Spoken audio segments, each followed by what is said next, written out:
I commend the regulations to the committee. The question is that the committee has considered the draft healthcare services provider selection regime regulations 2023. Shadow Minister. Yeah. Thank you, and it's a pleasure to serve under your chairship, Mr. Efford.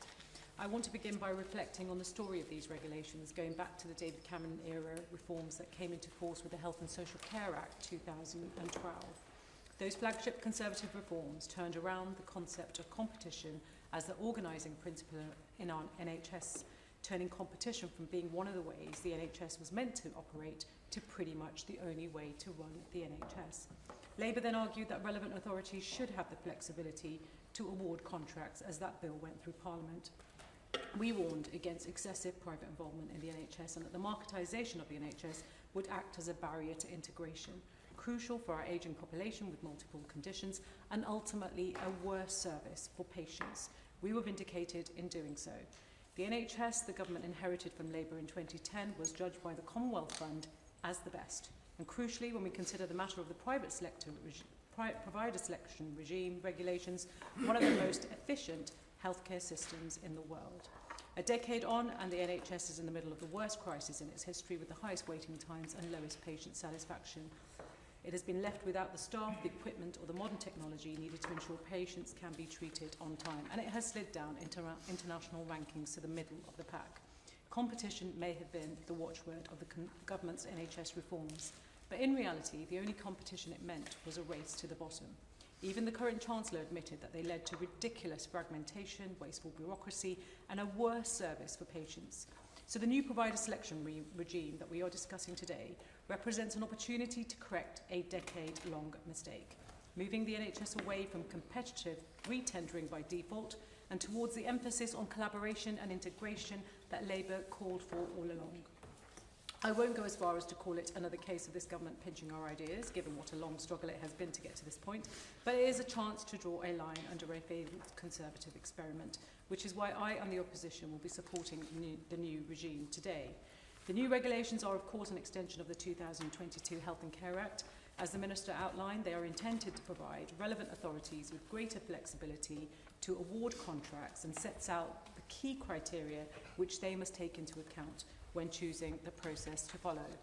As more people are now living with multiple long-term conditions and need support from several different services at the same time, it is vital that services have the flexibility to work together more effectively and provide joined-up, coordinated care that meets their needs.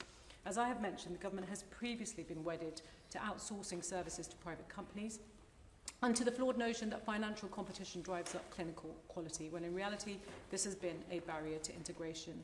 This undermined the NHS in the years before the pandemic, when we saw a new scandal emerge and staggering levels of waste and cronyism represented most potently in the infamous VIP lane for COVID contracts. A recent report by Transparency International UK says that a fifth of COVID contracts awarded by the government contained red flags indicated possible corruption. An analysis by the New York Times found that roughly half of the 1,200 contracts it analysed, worth some 17 billion, went to companies run by friends and associates of Conservative Party politicians. I raise this as it emphasises just how important it is that we get this right. The rampant reliance on outsourcing and the waste and cronyism we've seen under this government needs to come to an end. Labour is clear. Every penny of the public's money should be spent wisely, and that does not mean endless financial competition and certainly not any more opaque backroom deals. We recognise that the independent sector has a role to play in the NHS where a service cannot be provided by a public body because the capability or capacity is not there.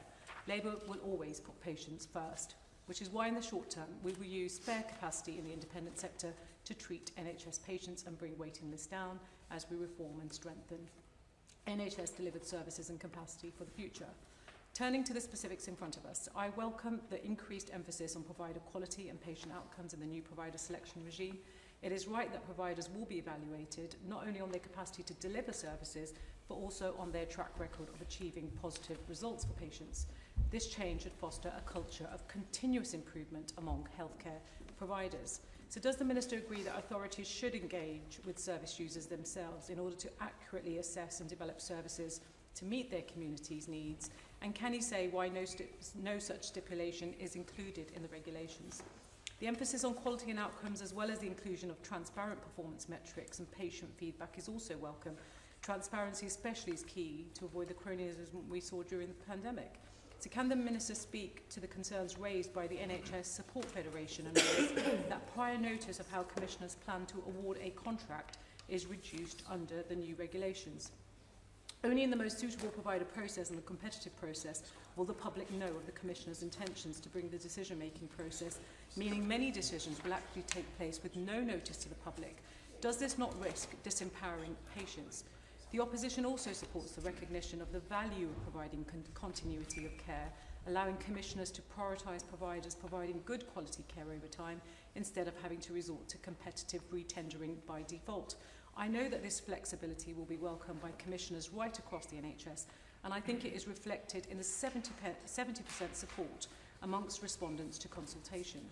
Does the Minister agree with me that with this flexibility must come greater accountability, and quality data will be critical to this?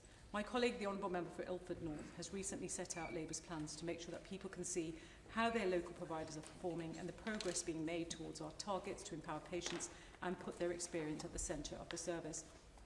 Does the Minister not agree that the NHS should be accountable to the many, not just the well-informed few? And this is a critical aspect of the culture shift we need to see to drive innovation and continuous improvement. The aspect of the new regulations with perhaps the greatest potential is the flexibility that they provide Commissioners to innovate.